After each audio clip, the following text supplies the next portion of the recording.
చీన కాలం నుంచి సంప్రదాయ ప్రామాణిక విధానాలతో నలంద, తక్షశిల, ఉజ్జయిని, విక్రమశిల విశ్వవిద్యాలయాలు విరాజిల్లాయి. సాంస్కృతిక పునరుజ్జీవన విశ్వ చైతన్యంతో ఆధునిక విద్యను ప్రోత్సహించే క్రమంలో విశ్వకవి రవీంద్రనాథ్ ఠాగూర్, మైసూర్ మహారాజు కృష్ణరాజా వడయారుల ప్రోత్సాహం వల్ల హైదరాబాదులో మహిళా కళాశాల ఏర్పాటైంది. అప్పుడు ప్రభావితుడైన 7వ నిజాం మీర్ ఉస్మాన్ అలీ ఖాన్ 1917 ఏప్రిల్ 26వ తేదీన తెలంగాణ ప్రాంత విద్యాభివృద్ధికై ఒక ఫర్మానా విడుదల చేశారు. 1918లో ఆ ఫర్మానాను అమలు చేశారు. దానివల్ల ఉస్మానియా విశ్వవిద్యాలయం అనే ఒక మహా విజ్ఞాన తల్లి ఆవిర్భవించింది. సర్ రాస్ మసూద్ వారు మొదటి ప్రిన్సిపాల్ గా గన్ ఫౌండరీ అబిట్స్ లోని 8 అద్దె భవనాల్లో తరగతులు ప్రారంభించారు.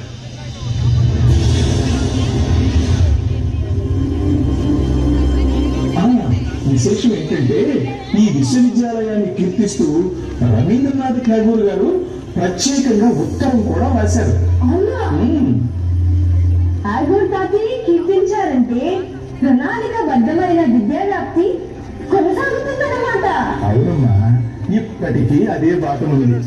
100 ఏళ్లుగా అవిశ్రాంతంగా, అప్రతిహతంగా, అవును అజయంగా.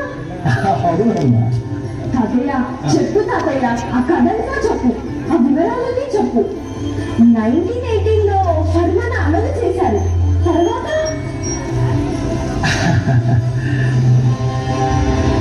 ఉస్మానియా యూనివర్సిటీ కాలేజీతో ప్రారంభమై ఆపై దశాబ్ద కాలంలో ఎంతో వృద్ధి నందింది. ఉర్దూ మీడియంతో మొదలైన కాలానుగుణంగా తెలుగు, ఇంగ్లీష్ మాధ్యమాలలో బోధన సాగింది. అంచెలంచెలుగా intermediate, BA, theology, arts, science, law కోర్సులు ప్రారంభమై 1925లో ఎంఏ ఎల్ఎల్బి, 1927లో ఎంబీబీఎస్, 1929లో టీచర్ ట్రైనింగ్, ఒకటి తర్వాత ఒకటిగా ఆరంభమై ఇంజనీరింగ్ కాలేజీ కూడా ప్రారంభమైంది. అప్పుడు ఈ విశ్వవిద్యాలయానికి విశాలమైన భవనం, ప్రత్యేకమైన స్థలం ఉండాలని మీర్ ఉస్మాన్ అలీ ఖాన్ తో సహా అందరూ భావించారు. ఇక నిజాం వారి కోరికలు, ఊహలు పరిపూర్ణం అవడానికి ఆయన ఒక అద్భుతమైన కళ కన్నారు. ఆమె మా లకాబాయి చందా, నాట్య కళాకారిణి. నిజాం సర్కారుకు సలహాలు, సూచనలు చేసే ప్రాజ్ఞురాలు, ఉదార స్వభావురాలు.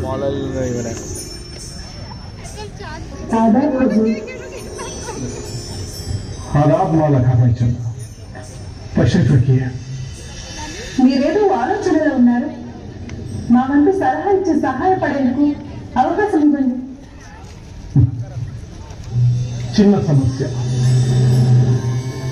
నేను ప్రారంభించిన ఉస్మానియా విశ్వవిద్యాలయానికి ఒక పక్కా భవంతి, విశాలమైన స్థలం అవసరం ఉంది.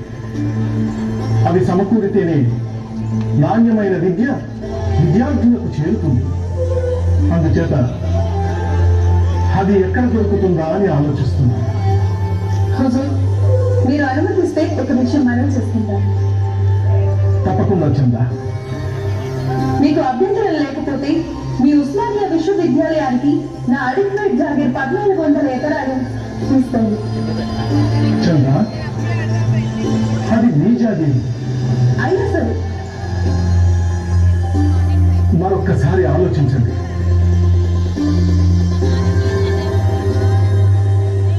విశ్వవిద్యాలయానికి వేరొక స్థలాన్ని చూసి కేటాయించగలను.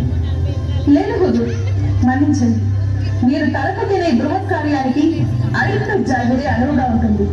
విశ్వవిద్యాలయంతో ఎందరో మహానుభావుల్ని తీర్చిదిద్దే ఈ ప్రక్రియలో నన్ను కూడా పాల్పంచుకుంది. అది మన ప్రాంత ప్రజల దశా దిశలనే మార్చేస్తుంది.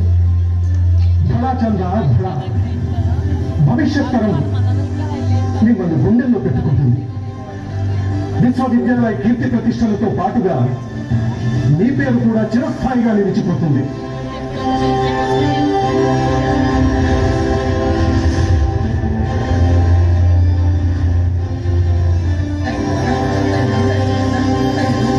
మా లకాబాయి చందా జాగీర్ 1400 ఎకరాలతో పాటు మరో 900 ఎకరాలను కలిపి మొత్తం 2300 ఎకరాల స్థలాన్ని ఉస్మానియా విశ్వవిద్యాలయానికి కేటాయించారు. ఆర్కిటెక్చర్ మరియు ఇంజనీరింగ్ లో నిపుణులైన సయ్యద్ అలీ రజా, నవాబ్ జైన్ యార్ జంగ్ బహదూర్లను విషయ సేకరణ, విద్యా విధాన పరిశీలన కోసం ప్రపంచ పర్యటనకు పంపించారు మీర్ ఉస్మాన్ అలీ ఖాన్. వారిద్దరూ యూనివర్సిటీ ఆఫ్ ఈజిప్ట్ లో ప్రఖ్యాత బెల్జియం ఆర్కిటెక్ట్ మన్సూర్ ఈ జాస్పర్ ని కలిశారు. ఉస్మానియా యూనివర్సిటీ బిల్డింగ్ ప్రాజెక్టుకి కన్సల్టెంట్ ఆర్కిటెక్ట్ గా ఎంపిక చేశారు. అప్పుడు రూపుదిద్దుకుంది విశ్వవిఖ్యాత ఉస్మానియా విశ్వవిద్యాలయం. అద్భుత కట్టడంగా నిలిచిన ఈ గ్రానైట్ భవనం ఉస్మాన్ షాహీ తదనంతర వాస్తు శిల్పం యొక్క మచ్చుతునక. ఈ కట్టడం హిందూ దేవాలయ శైలిని అనుసరిస్తూ ఇండో సాక్సనిక్ శైలిలో నిర్మితమైంది. ఈ సాటిలేని శైలిలో మధ్యయుగం నాటి ముస్లిం, అరబ్బు, మూరిష్ మరియు గోతిక్ శైలుల వాస్తు శిల్పం కలిసి ఉంది. ఈ కట్టడం తన గొప్పతనాన్ని చాటుతూ 100 ఏళ్ల ఉస్మానియా యూనివర్సిటీ కేంద్రంగా ఉంది. ఆర్ట్స్ కాలేజ్ 2 అంతస్తుల భవనం. దీని వైశాల్యం 2.5 లక్షల చదరపు అడుగులు. దగ్గరలోని రాతి గనుల నుంచి తీయబడిన గులాబీ రంగు ఛాయతో కూడిన గ్రానైట్ తో చెక్కబడి నిర్మితమైంది. పింక్ గ్రానైట్ ని తొలిచి వాటిని అందంగా రూపుదిద్దడంలో పాలు పంచుకున్న శిల్పులను తంజావూరు, తురకపాలెం, కంజీవరం మొదలగు ప్రాంతాల నుండి రప్పించారు.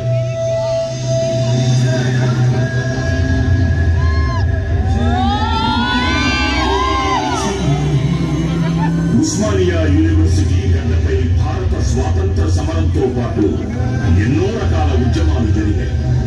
మాడపాటి హనుమంతరావు గారి తెలుగు భాషా వికాస కృషి జరిగింది.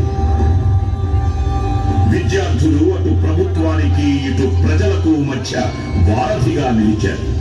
తెలంగాణ ప్రజలకు కావలసిన స్వేచ్ఛ, సమానత్వ సాధనలోను, భారత స్వాతంత్ర పోరాటంలోను ఎన్నో చారిత్రక ఘట్టాలకు ఉస్మానియా విశ్వవిద్యాలయం సాక్షి. స్వాతంత్రోద్యమ సమయంలో నాటి నిజాం వందే మాతరం అన్న పద ఉచ్చారణను యూనివర్సిటీ మరియు హాస్టళ్లలో నిషేధించారు. వ్యతిరేకించిన విద్యార్థుల వందే మాతర ఉద్యమం ఊరేగింపు ఇక్కడి నుంచే ప్రారంభమై సుల్తాన్ బజార్లోని జైన్ మందిర్ వరకు నాటి హైదరాబాద్ పోలీస్ కమిషనర్ కొత్వాల్ రాజా బహదూర్ వెంకట్రామరెడ్డి సహకారంతో సాగింది. ఉద్యమంలో పాల్గొన్న 350 మంది విద్యార్థులను విద్యా సంస్థ రోల్స్ నుంచి తొలగించారు. వారిలో వందే మాతరం రామచంద్రరావు, దివంగత ప్రధాని పివి నరసింహారావు, ఆరుట్ల రామచంద్రారెడ్డి, అచ్యుతరెడ్డి, దేవులపల్లి వెంకటేశ్వరరావు లాంటి ఎందరో ప్రముఖులున్నారు.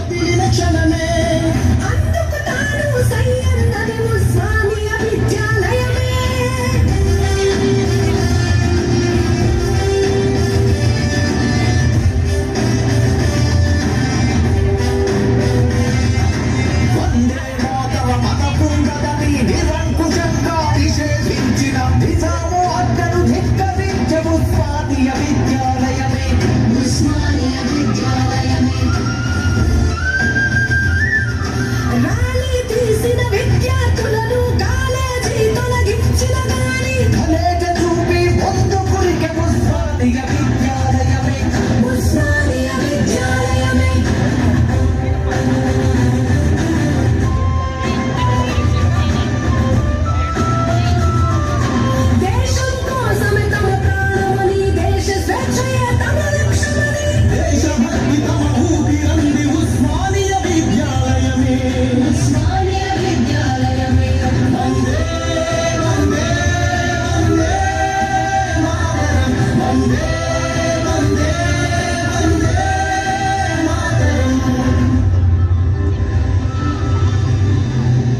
దేశానికి స్వాతంత్రం రాకముందు 1946 నుంచి స్వాతంత్రం పొందిన పిమ్మట కూడా 1948 వరకు హైదరాబాద్ సంస్థానంలో భాగమై నిజాం పాలనలోనే మిగిలిపోయినప్పటి వరకు రజాకారులతో పోరాటంలో, హైదరాబాద్ విమోచన పోరాటంలో ఉస్మానియా యూనివర్సిటీ వేదిక అయింది.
పబ్లిక్ సర్వీసుల్లో ఉద్యోగాలను పొందుతున్న స్థానికేతరుల వల్ల తమ ప్రగతి కుంటుపడుతుందని ముల్కీ ఉద్యమం జరిగింది. అప్పుడు జరిగిన పోలీసు కాల్పుల్లో 18 మంది విద్యార్థులు ప్రాణాలు కోల్పోయారు. వందల సంఖ్యలో విద్యార్థులు గాయపడ్డారు, అరెస్ట్ అయ్యారు. ఈ ముల్కీ ఉద్యమం 1968-69 జై తెలంగాణ ఉద్యమానికి ఊపిరిలూదింది. 1956లో జరిగిన పెద్ద మనుషుల ఒప్పందాన్ని ప్రభుత్వం బేఖాతరు చేయడానికి వ్యతిరేకంగా ప్రత్యేక రాష్ట్రం మాత్రమే తెలంగాణ ప్రాంత ప్రజలకు న్యాయం చేస్తుందని విద్యార్థులంతా పోరాటం చేశారు. ఈ ఉద్యమంలో 379 మంది ప్రాణాలు కోల్పోయారు. వారిలో విద్యార్థుల సంఖ్య ఎక్కువ. దాదాపు 8 నెలల ఉద్యమంలో ఒక అకాడమిక్ సంవత్సరాన్ని నష్టపోయారు. ప్రత్యేక తెలంగాణ రాష్ట్ర సాధనకై మలిదశ ఉద్యమం 2001లో ప్రారంభమై 2009 నుండి 2014 జూన్ 2 వరకు ఉద్ధృతంగా కొనసాగింది. తెలంగాణ ప్రజలు ఉస్మానియా యూనివర్సిటీ విద్యార్థులతో కలిసి నడుము బిగించారు. అందుకు ఆర్ట్స్ కళాశాల వేదికగా మారింది. దాదాపు 6 సంవత్సరాలు తీవ్రంగా ఉద్యమించి ఎలాంటి హింసకు తావివ్వకుండా రాజకీయ పార్టీలకు అతీతంగా విద్యార్థులు ఉద్యమాన్ని కొనసాగించారు. కొంతమంది విద్యార్థులు దురదృష్టవశాత్తు ఆత్మ బలిదానాలు చేసుకున్నారు. తెలంగాణ ఏర్పడితే ఉద్యోగాలు, నిధులు, నీళ్లు వస్తాయని, తెలంగాణ అభివృద్ధి చెందుతుందన్న నమ్మకంతో త్యాగాల ద్వారా సాధించాలని ప్రాణాలు వదిలాయి, బలిదానాలు చేశారు. యూనివర్సిటీ ప్రాంగణమంతా పోలీసుల పహారాతో, బూట్ల చప్పుళ్లతో, ప్లాస్టిక్ బుల్లెట్ల వర్షంతో, లాఠీ ఛార్జీలతో ఒకవైపు ఉంటే మరోవైపు ఉద్యమ రూపం ఆటపాటలతో, ర్యాలీలతో, దీక్షలతో, నిరసనలతో, సభలు సమావేశాలతో వెరసి రణస్థలంగా మారింది.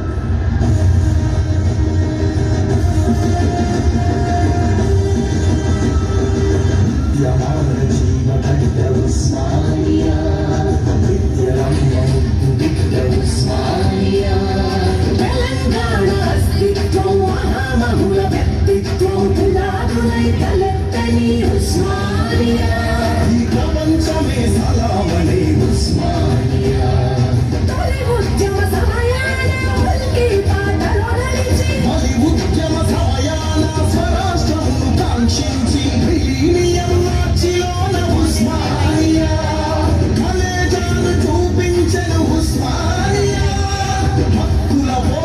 భారతంలో ధిక్కార నినాదమైన మొక్కవోని సంకల్పమే ఉస్మానియా. లాఠీలే మెరిసిన కూటాలే కురిసిన నీటుగా గర్జించని ఉస్మానియా. నిర్బంధములెన్నున్నా కోర్టు కేసులెదురైనా నిర్భయముగా ముందుకేది ఉస్మానియా. అన్నిటికీ ఎదురు నిలిచే ఉస్మానియా. అనుకున్నది సాధించను ఉస్మానియా.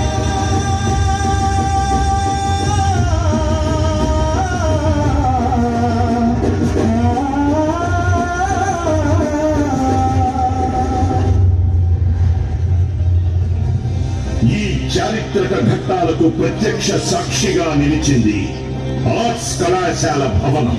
2014 జూన్ 2న తెలంగాణ రాష్ట్ర ఆవిర్భావాన్ని కూడా చూసింది ఆర్ట్స్ కళాశాల.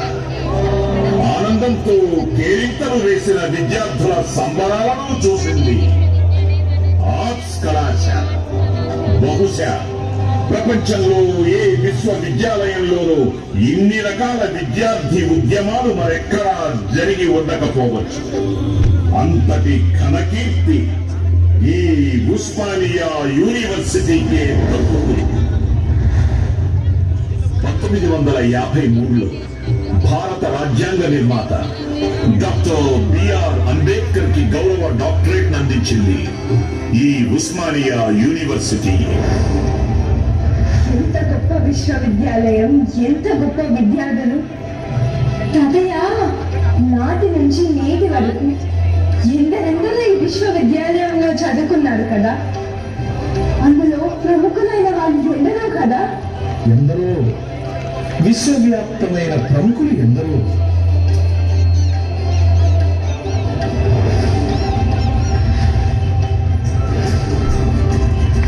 వందే మాతర ఉద్యమంలో పాల్గొన్న వందే మాతరం రామచంద్రరావు, భారత మాజీ ప్రధాని పివి నరసింహారావు, ఆర్బీఐ గవర్నర్ గా పనిచేసిన డాక్టర్ యాగా వేణుగోపాల్ రెడ్డి, దూర విద్యా విధానాన్ని అభివృద్ధి చేసిన ప్రొఫెసర్ జి రామరెడ్డి, ప్రఖ్యాత కవి కాళోజీ నారాయణరావు, ప్రముఖ జాతీయ కవి doctor C Narayana Reddy, mechanics లో ఎన్నో ఆవిష్కరణలను అందించిన ప్రొఫెసర్ జేఎన్ రెడ్డి, ప్రముఖ సైంటిస్ట్ డాక్టర్ వికే సారస్వత్, జాతీయ బాలల హక్కుల రక్షణ కమిషన్ అధ్యక్షులైన శ్రీమతి శాంతా సిన్హా, దేశ స్వతంత్ర పోరాటంలో పాల్గొన్న మగ్దుం మొహియుద్దీన్, బిరుదురాజు రామరాజు, బద్రిరాజు కృష్ణమూర్తి, పద్మశ్రీ రామచంద్రారెడ్డి, భారత ప్రభుత్వ చీఫ్ ఎలక్షన్ కమిషనర్ అయిన ప్రథమ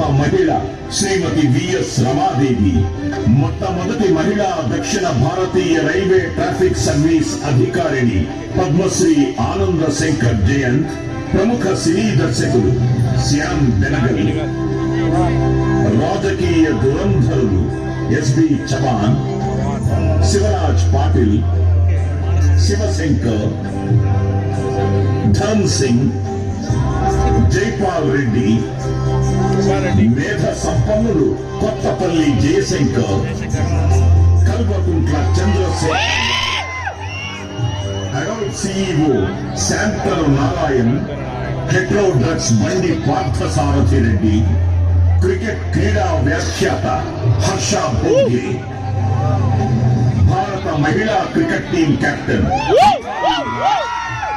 బ్యాడ్మింటన్ చైతన్యాలు పుల్లెల గోపీచంద్, శ్రీమతి సైనా నెహ్వాల్, టెన్నిస్ కెరటం శ్రీమతి సానియా మీర్జా, శ్రీ రేవంత్ రెడ్డి తెలంగాణ రాష్ట్ర ముఖ్యమంత్రి, శ్రీ చెన్నమనేని విద్యాసాగర్ రావు మహారాష్ట్ర మాజీ గవర్నర్, శ్రీ బండారు దత్తాత్రేయ హర్యానా గవర్నర్, శ్రీ నల్లు ఇంద్రసేనా రెడ్డి త్రిపుర గవర్నర్, ఇలా ఎందరో ఎందరో ఎందరెందరో.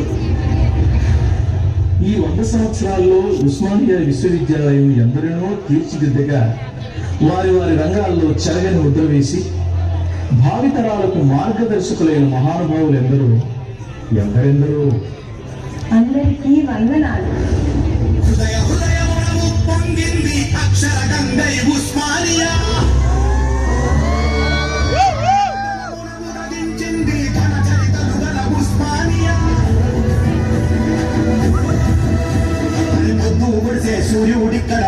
ఏళ్ళు కాసెను ఉస్మానియా గడ్డ మీద ఎన్నో పూలు పూసెను.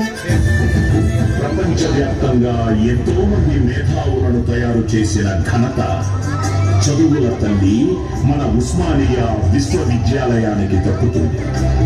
సివిల్ సర్వీసెస్ అధికారులుగా, రాజకీయ నాయకులుగా, శాస్త్రవేత్తలుగా, ఇండస్ట్రియలిస్టులుగా, కవి పండిత కళాకారులుగా, క్రీడాకారులుగా, సమాజ సేవకులుగా, మారుమూల గ్రామం నుంచి వచ్చిన ప్రపంచం ముందు తలెత్తుకునేలా ఎంతో మందిని ప్రపంచానికి అందించిన ఘనత మన ఉస్మానియా విశ్వవిద్యాలయానికి. ప్రాంతానికి, దేశానికి, ఖండానికి, విశ్వానికే వెలుగు పంచే విత్తనాల నెల్లడలా వెదజల్లే విద్యా కల్పతరువు ఈ విశ్వవిద్యాలయం. విద్యార్థుల్లో ఆత్మస్థైర్యం నింపి వారు ఆత్మాభిమానంతో భారతదేశ చరిత్ర సంస్కృతిని కాపాడేలా చూస్తూ ఇంకా ఎంతో మంది మేధో వికాసానికి కృషి చేస్తూ భారత జాతి నిర్మాణంలో భాగమయ్యింది మన ఉస్మానియా విశ్వవిద్యాలయం.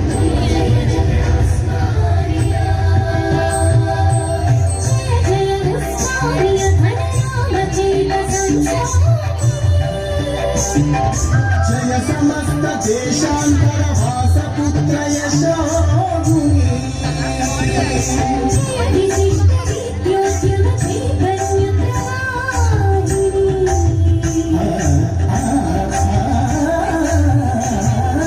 జయ జయ పరిపూర్ణ దివ్య వ్యక్తిత్వ శుభంకరీ. జయ భారత నిర్మాణ వికాస వేద ప్రణవాక్షరీ. జయ శతాబ్ద ప్రాయ నిత్య నవ యౌవన విభవారీ. జయ జయ జయ సకల శాస్త్ర విజ్ఞాన స్వరూపిణి.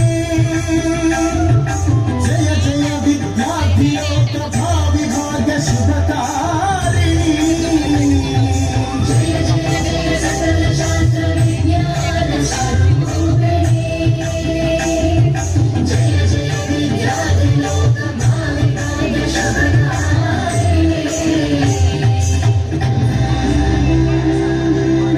శతవసంతాలు నిండిన సరస్వతి నిలయం.